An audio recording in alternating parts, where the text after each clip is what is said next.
Hey everybody, Norm from Tested here at Wonderfest in what's called the backlot. And I got some models here, but you also have a massive prop replica. And I'm here with Greg and Clint, who have worked on this. Has this been this past year for this project? Yeah, we started it at the shop in middle of January. Middle of January, but the provenance of the research and it being the Ark of the Covenant has been years and years and decades in the works. So actually, 1,000. No, sorry. No, that's 4,000 years ago, this was buried. Yeah. So I got involved in this about 1997 or so. Me and a buddy of mine were able to track down a cherub from Elstree. I got the cherub. We molded it, sold a bunch of them on the RPF. I cleaned it up, molded that. Eventually, a guy named Philip Wise at Rebel Scum got a hold of one of my castings as he started working on what would become of this, and cleaned it up. And now this is all 3D printed files that started from us as a group, kind of talking about it. Now, I don't want to take a whole lot of credit for any of the build. Most of that falls on Philip and his crew for creating the 3D files, but I definitely have my fingerprints on a couple of places. And well, absolutely. I mean, as prop replica enthusiasts, you guys are on the RPF, like you said, for decades, and some of that technology modeling wasn't as readily available. You guys were molding and casting and finding original parts, getting all the dimensions, and now it's at a point where within less than half a year, someone can take those files and the files they're beautiful. The files are so they're beautiful, stellar. and create this, which is more than just this, but it looks as good as what the original prop was. And actually better. And probably better, yeah. Oh, guys, keep going. So, yeah, they did a restoration at ILM a few years back, and I got to get access to some of those photos, and yeah, this is exponentially better than what was done in 1980. Make me misty. Well, Clint, this isn't just a download and print and paint job, because this is an idea, along with the crate and everything that you guys came up with at last year's Wonderfest. Walk me through that story, what the journey was. Well, so the hotel here that the show is held at, the bar, not to talk smack about the hotel, but the bar always closes early. And last year, the bar closed on Saturday night at like 9 o'clock. Wow. Like done, that's it. Okay. This is a drinky crowd. And some folks were hanging out. One of my coworkers and a buddy of mine were hanging out, and they were talking about somebody should do a thing that you could smuggle into the show as a prop, so that it could be a cooler, but like drag this thing in so that hotel security doesn't give you a problem and you can have drinks. And then they were going up and back, what do you make it out of? And a buddy of mine said, well, somebody should do like the Ark of the Covenant, but do it as a cooler. And then it turned into the Bar of the Covenant. We're going to burn in so many circles of hell. But anyway, so the idea being that it's the Bar of the Covenant. So it's really just a very expensive punchline. That's all this is. So, that's what we're all about. I mean, it's what we make. Have you seen this crowd? Yeah. Yeah. All right. Yeah. So let's take a look, right? Oh. Look away, Marion. And it's filled with spirits. Wow. That's the joke. So. Oh my goodness. And we know it's not canon, but because some of the stuff's from the Mummy. But the joke is that we were at a government auction. They're liquidating a lot of stuff now, and so we found this, and it was full of sand. But we threw the sand out because what are we going to do with that? And then they gave us the jars. So, yeah. Okay, so you got the panels, the exterior detail. That's from the group, for the Ark of the Covenant replica group. Talk about the build out of this interior. Well, do you know what alcohol is? Okay, fine. Yes, all right, cool. Big fan. So it's a bar. The idea was that it's a travel bar. All of the jars here, you can grab one.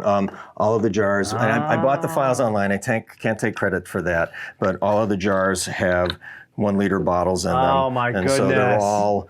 Wow. It's a functioning bar. I mean, like we can do Manhattans and old fashions and martinis here, and we're going to do it in about 2 hours, I think, because I think everybody needs it. But, I thought those were shakers, but no, that's where the liquor store. Yeah, that would have been good too, though. Maybe next time. And you have all your got all the barware, which thanks Amazon. But and then it's but one of the other guys that works at the shop ended up doing the Holy Hand Grenade. Monty Python. Yeah. And then the buttons there that controls lighting, is that? Yeah. These are just LEDs. Yeah. So we've got to work on that. We do a lot of trade show work as a company, and so we brought this to trade shows so that we can kind of drum up business and show what we can do. Yeah. Because most of the work we do is under non-disclosure agreement, and so but like the. It becomes a showpiece. It becomes, exactly tells you that, exactly and the it's the quality of whole work. Cobbler's Kids thing that we finished it right before the show, and so yeah. So I mean, we the got finishing. Let's talk about the finishing because the interior lighting's great. It's thematically, actual, it all holds together. It's as distasteful and tasteful as it can be. So, Like but that. we're correct because it's alligators, well, fake alligator skin, but It'd be crocodile because of the Nile. Right? Ah, there you Thanks. go. That was a Steve Martin joke, right? No, I don't know. Imagine alligators would be in the Nile. You're right. That's true. Or crocodiles. These are magnetically attached. Is that right? Yeah. So that pops back up and in. Oh, look at that! So satisfying. Talk about this paint job.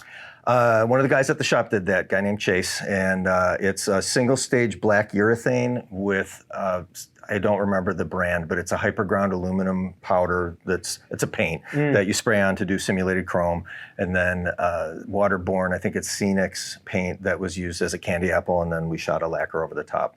Wow. And anybody that does painting or has ever done candy apple knows how stressful it is. Sean, who I think is an ILM or former ILM guy, was talking about how they got the real one back after having it replated and the color was wrong. Yeah. And they were adjusting the color by putting another candy apple over the top. And he said it was like right on top of it. I'm sure he does a lot of solvent breathe there, but yeah. It looks gorgeous. Light's hitting it really well. The relief work really stands out. Yeah. Thank you. Wow. And then the whole thing just pops up. So it doesn't insulate. The cooler idea went away. I'm not a beer guy. I'd rather have a martini. Yeah. So we figured this would be more ridiculous than to. So yeah, it should just pop down. And the crate also part of the whole display. The crate's themed, and the idea. So I have a bar in my house, and I built that, and so part of the whole thing was the bar. This needed to be bar height, so everything is staged so that we can get as close to bar height as we can.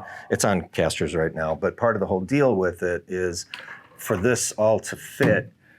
It's ridiculous, right? I mean, but we're all geeks about something. So for this to fit, it won't fit. Like there's no way this would fit. So the angels come off. They're magnetically attached also. Yeah, so that they can go inside when it's all packed up, and because it's primarily a bar, a prop replica. Yeah. It just looks like the Ark, but it's really more about the alcohol. So I know I don't have a problem. I do want to say the beauty to this for me as a prop guy is that from the outside you would never know this was a bar.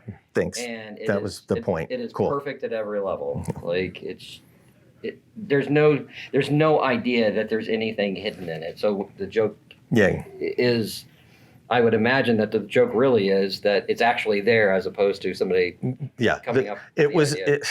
So when we brought it in. We weren't sure if we were going to display it at the show. We brought it in here, and it elicited a strong reaction. Yes, strong reaction from the audience here. There was attendees. revenants. How about that? There was Greg, as a student, I was obsessive about the Ark of the Covenant. Tell me about the state of that replica. Is it continually being developed, or are the files set and firm? What's the interesting thing is that when I was going through those reference photos, one thing that I noticed that wasn't in the original files was that the railing sits on this riser, and they had the file so this set flush, and so I had since. I wasn't able to share the pictures that I had, but I took a really close snapshot and said, that's wrong. And within a couple of days, somebody went and changed the files and made it available. So when I saw this for the first time this weekend, that was the first thing I looked at. I'm like, did he get this right? The updated files. And no, he got it, and they're updated. Well, we used the right files, I guess. But, so that's the nice thing is this is a group that is taking these amazingly perfect files. And made an adaptation pretty quickly. It's an open source mindset. I mean, just a piece of software, right? You got it. It's very democratized for sure. Yeah, no, it's very, very cool. There is a lot of kind of coveting of things that can happen, and it was cool to be a part of it for sure. So coveting. Fair. Which shop does this live in after the show?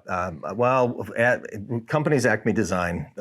I don't know we don't know where to put it because it's kind of big. So, but yeah, for now it's going to go back to the shop again, and we'll have a drink. Awesome. Absolutely. Awesome. Congratulations, Clint. Thanks. Awesome. Man. Thank you so much, Craig, for all the insight. Yeah, thank you too. Seriously. Yeah. We just met. So so thank you, Wonderfest, and thank you, Ark. And it's why we're all here. Cool. Awesome. Sure. We'll share links to where people can find out more information about both Acme as well as the group. And it's a pleasure to meet you both. Likewise. All right. Thanks. Thank you guys so much for watching that video. I would be remiss if I didn't tell you we have some excellent merch. We have a 5-pack of demerit badges for sale right now at tested/store.com. We've got the I hung it off of level demerit badge, the I built the chair backwards demerit badge, the I hit my thumb with a hammer demerit badge. We've got the stapler in my finger demerit badge, and my favorite, I stuck the duct tape to itself demerit badge. Get yours now, tested/store.store. Tested-store. Tested. It's right here. There. Just click there.